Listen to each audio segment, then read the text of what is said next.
A woman is the mother and mentor of all. The woman guards a family from all storms, and the women are the backbone of every nation.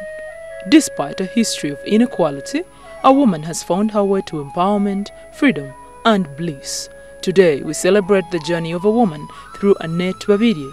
With no hands and no feet, Annet can do just about everything that you can do, and even more.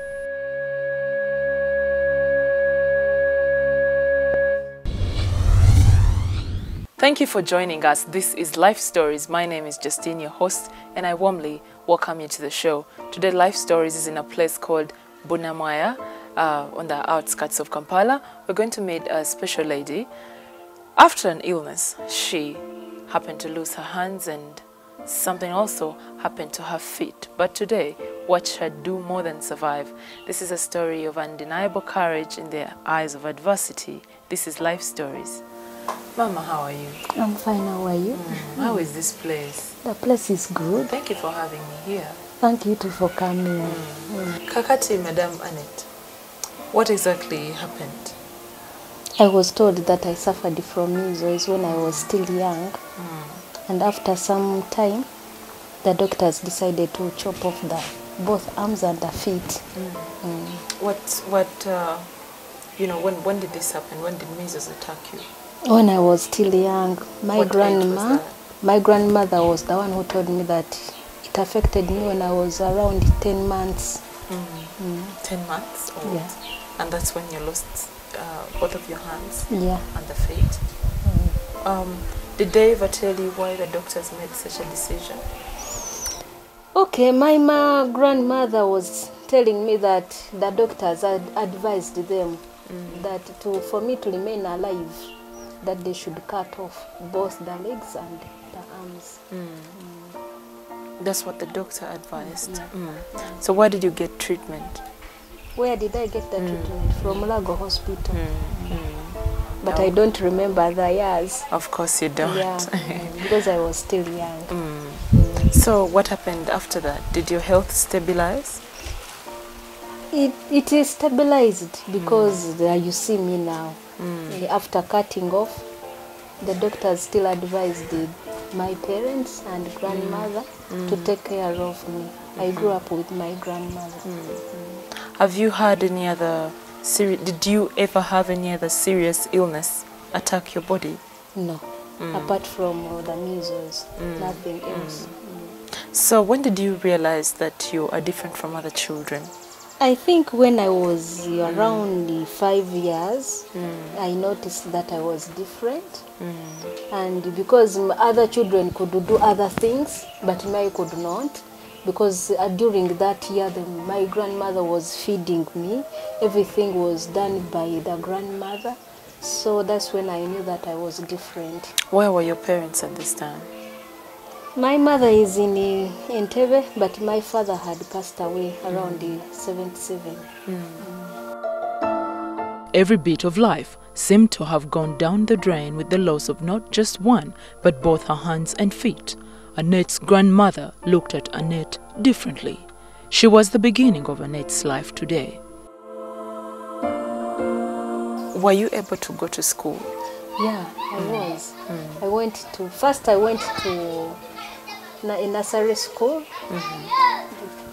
There was a lady called Aunt Sally. So every time, each stage I reached, the grandmother could contact people, what can I do? And then she could get advice. So after getting the advice, she took me to nursery school where Aunt Sally lived. That's where I learned how to write. Then from the nursery school, I went to St. Teresa Primary School, which is the other side. Also, the earliest stages of your education were not the ordinary.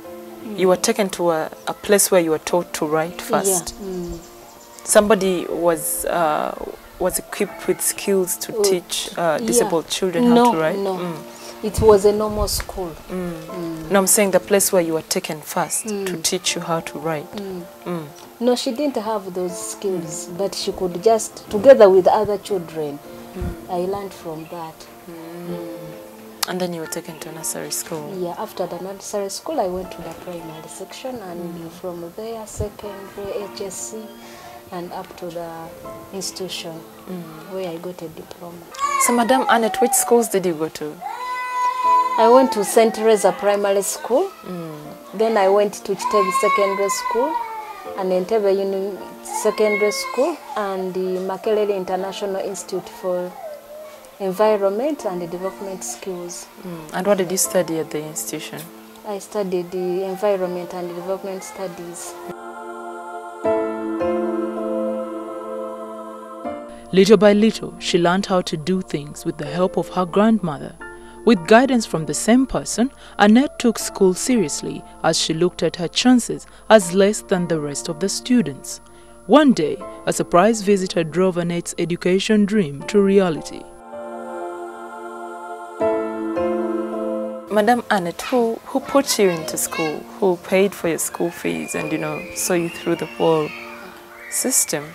My grandmother tried a lot when I was still in primary school. But after primary, when I had passed well in grade 1, Mr. Chitaka Xavier Francis, the one in charge of Uganda Copper Limited, I think is chief executive officer, paid for me school fees from senior 1 up to the institute.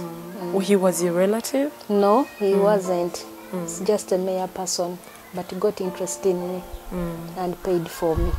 How did he discover you? We used to go to the church, and he's a man within the community.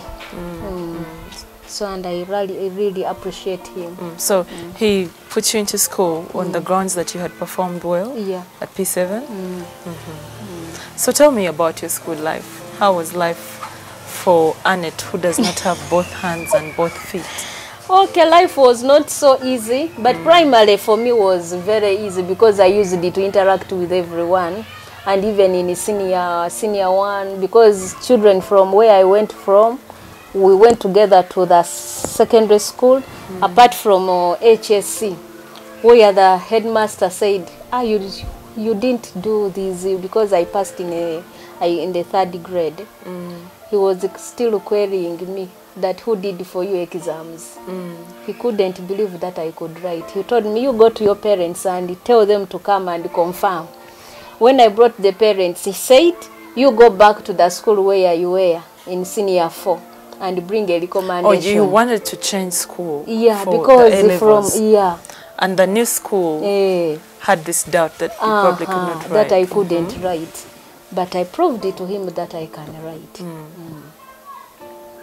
How did you feel about the fact that somebody could even doubt your ability to write? Bad, because I saw he was a mature man, but looking at you, you have your results, it's your name, and then he's saying, you are not the person who did it. So I felt bad. Was it new for somebody to, to be skeptical about the things you can do? Maybe, I think, so many people say, Annet can't be able to do ABCD. Yet I can. Okay. So finally, were you able to get into that school? Yeah, I was, because it was a nearby school where my mother used it to be. So I had to join in. So tell me about your life in A-level, because now you're older and you're more cautious about yourself. How was life then? Life was not so bad. Not so bad. But during our years, senior A-level was like, it's a normal school. We used to be together with other friends. In fact, during that year when I joined, it was very okay. So, do you feel lucky that probably life was accommodative? Yeah. Even in as much as you were in the condition you're in? You know, once you are determined, you have confidence in yourself, you can make it. Lwaki wasalawo okusoma ekintu kye wasoma? Kale nali njagala nnyo okusooka, kye nali njagala okusoma, nali njagala nnyo obusomesa. Naye ne baŋŋamba nti tojja kusobola kusoma busomesa. Ne baŋŋamba nti abaana bajja kutya. Bw'onooyingira mu kibiina, abaana bajja kukola ki? Bajja kutya. Kyampisa bubi. Ekyo kyampisa bubi naye era neebaza nti kuba kaakati nsomesa. Nsomesa abantu abakulu n'abaana eyo gyemu mu workshops. Ne kirooto kyange ne kibeera nga kituukiridde kye nali njagala n'ekituukiriza. Kugamba mu kugaana okusoma obusomesa. Kwe kuba nti walonda kosi gye walonda. You're still watching Life Stories. Thank you so much for being a part of the show. This is the amazing story of Madame Annet. She has no hands and no feet, but to her, that is no problem. She's doing more than survive. And we continue with her story after the break. We'll be right back.